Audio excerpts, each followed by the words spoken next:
So the other big part of this build that is on here since the last video I did, man, the sun is cooking. I went ahead and basically we refurbished the entire interior of the truck. I wanted it as close to OEM and stock as clean as possible, so I'll show you that now. We're also stripping the interior apart so we can get that painted too while we're doing it and try to do it the proper way. And then once we're done with paint, we'll be insulating everything in here with Dynamat, putting down new vinyl. We'll be redoing the door panels. You can see everything's pretty taken apart. She's dirty because she's been sitting here a while, but you can see down here. You can see up here where the RV company cut it. There's all kinds of fun stuff going on from people that worked on it that should not be working on stuff. For example, where they put their aftermarket seats in. They didn't bolt anything in or anything. They just welded in giant booger welds on top of random bolts and stuff. This one's still here. That's nice. I guess with enough welds, you can still consider it safe. You can see the beautiful seats here. I don't know what these were out of. They were pretty comfortable, but the way they mounted them into the truck, they sat way too high, and my head basically was parallel with like right. My head was like right here when I was driving, so that was no good. So we cut these things out. We obviously will not be reusing those. There's where they mounted it. That's a good one for you to see right there. That's scary.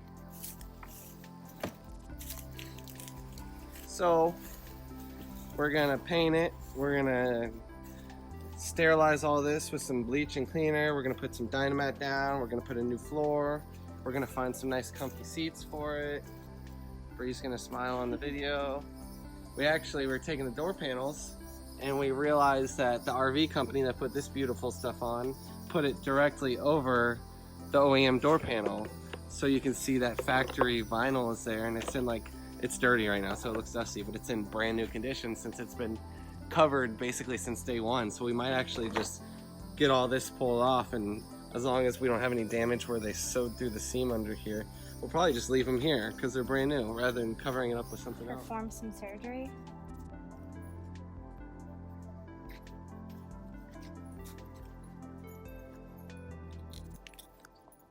Yeah, but it's pretty wacky. No, go flatter with the blade. Slide it under. Don't penetrate the wood. I'm not penetrating the wood. I'm gonna penetrate your wood.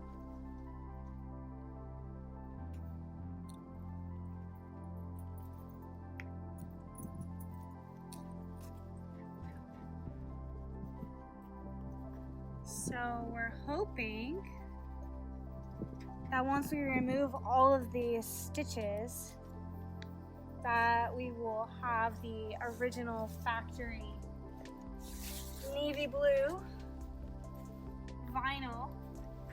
We're hoping that, oh, it looks like most of the stitching, It looks like it's gonna be pretty good. it looks like it should come out, And you won't really be able to see the holes, so that's cool. and we'll have this original vinyl that will be easy to keep clean. So it was a success with removing the stitching. There's some minor holes that are here, but nothing too big or that we can't cover with a little piece of leather if we decide to. All the glue that was on there, the adhesive came off really well, and we're pretty happy with the end result. We're gonna try to hit this one with some heat and get those wrinkles worked out of it, but other than that, they're in great condition. I don't think the little tiny holes from being sewn is anything anybody would ever look at that didn't know what this was. We're just happy to have the horrible disintegrating dust fabric come off of it. Which is This fun stuff. And maybe you might be able to pretty see. gross. Oh yeah. Turn it around so we can see the nice color. That's 29 years Mm-hmm. of Lots of dirt and grime. Straight from your grandma's house. So you can see here now we're doing the insulation on the door panels just to quiet the metal up a little bit from road noise and whatnot. There's your panel that hasn't been touched yet, and then finished panel. The entire inside, basically the back skin on the inside's all covered. And then we just took some small strips and did some to kind of help with the inner skin a little bit. And it definitely makes a difference when shutting the door. I'm sure you won't hear anything in the video, but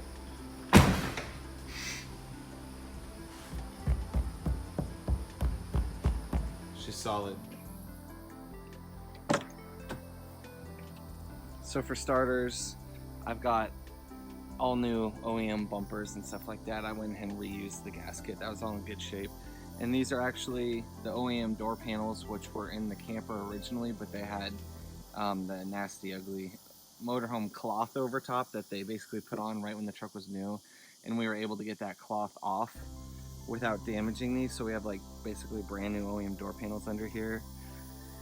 My interior handle was cracked, and I got these online, and they're Dorman, and as you can see the color's like nowhere near correct, and I'll be replacing these with some OEM ones because those are just horribly ugly. That color, Dorman should address that because that's not correct.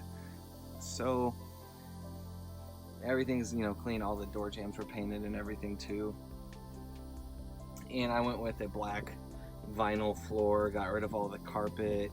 The seats that were in this before were, I don't know what they were out of, but they were basically welded in place, sitting on top of bolts that were like this tall. So we got those, grinded the bolts out and replaced the part of the floor that the bolts had basically ripped out of it. And I've got these seats out of a 94 4Runner I got at a junkyard, and cleaned them all up really well. As you can see, they look pretty great.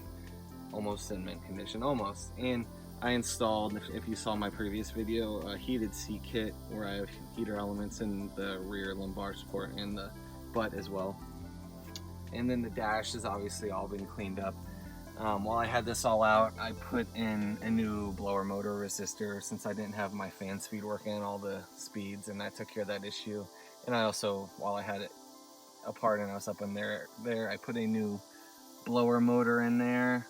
The old one was kind of gross and getting a little corroded, so I got a new blower motor in it as well. And I also rebuilt the shifter column, the one that was in it. These are notorious for wasting the bushings where the shifter connects to the linkage under the truck, and you end up with like a really sloppy shifter that bounces back and forth. It was a pain in the butt to change them out, but the bushings are cheap and they're actually still made by Toyota, and you can get those. If anybody wants that part number, let me know in the comments and I can upload that as well. So now I have a really tight, solid shifter. You can see in here is where I put my buttons for my two seat heaters, high and low. Obviously driver passenger, I figure that spot was good to have them mostly out of the way and they're not going to accidentally get pressed or anything like that. And then I also went with a marine grade dual USB outlet here. It's I think it's like a 3.1 amp or something like that. And I left the OEM cigarette lighter. I also cleaned the dash up. I still have to pick what radio I'm gonna go with, since when I bought this truck, this radio was like this with no faceplate. So I'll probably put like a double din touchscreen in there with the rear view camera and all that. And while I was at the junkyard, I took a OEM clock out of the same truck I got these seats out of, since the wiring is pre-existing in the wiring harness, where if you just pop that piece of plastic out, the clock screws right in there and you just plug the wire right back into the back of it, and then you have an OEM clock. Also from the junkyard, I grabbed this double map light. It fits right in the same spot as the old single light, and now you got your separate map lights, which are nice and looks a bit more modern than what was in it. Obviously the headliner's not in it yet. Waiting to do that until we have the entire fiberglass cap and the remainder of the truck built up there, since the headliner basically wraps around. You can see the weights are there while everything was setting in with putting the cap in place. Everything's been all cleaned up. I didn't mention yet that while we had the entire interior part, we